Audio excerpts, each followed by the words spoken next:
Love? Oh, ano yun? Matagal pa ba yan? Ano? Marami pa to eh. Haba pa ito sinusulat ko. Mauna ka nang matulog. Wala ka ano?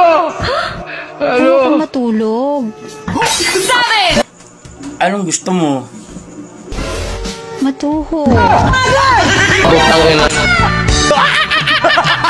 Ginagawa mo? Ata mapasulat mo, lalaki ako. Gago! Butang ina.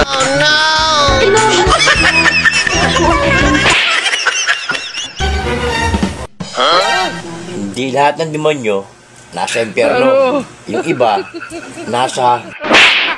Ayaw, di ba? Wala. Nagbibigyo lang naman ako eh. Nagalit ka agad. Butang ina.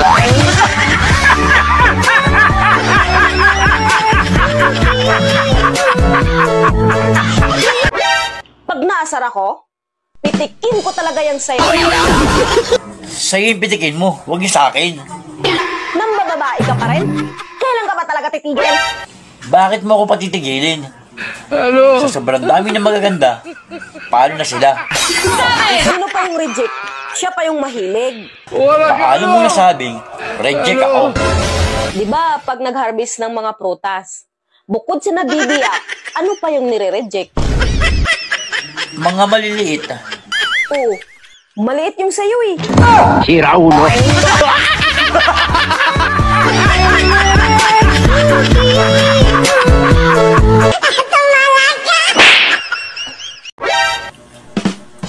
Ba't di mo sinabi sa akin? Nabunso ka pala. Ano ngayon kung bunso? May problema ba? Ano? Ayoko nga kasi mag-asawa ng bunso. Pero hindi naman lahat. Pero karamihan, Wala ka spoiled ano? at mahirap intindihin. Bunso nga ako, pero hindi naman ako ganun. Gaya ng iniisip mo. Tapos ganito pa. Magugulat ka na lang, biglang magagalit sa'yo na hindi mo alam kung ano ang dahilan. Kasi wala kang utak.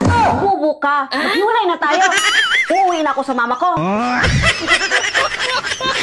Sabi ko na eh. Uwi na ako ah. Sige, sige. Umuwi ka na. Bakit hindi mo ko pipigilan? Ay, iyon ang gusto mo eh. Kasi hindi mo ako mahal. Kasi hindi mo ako mahal.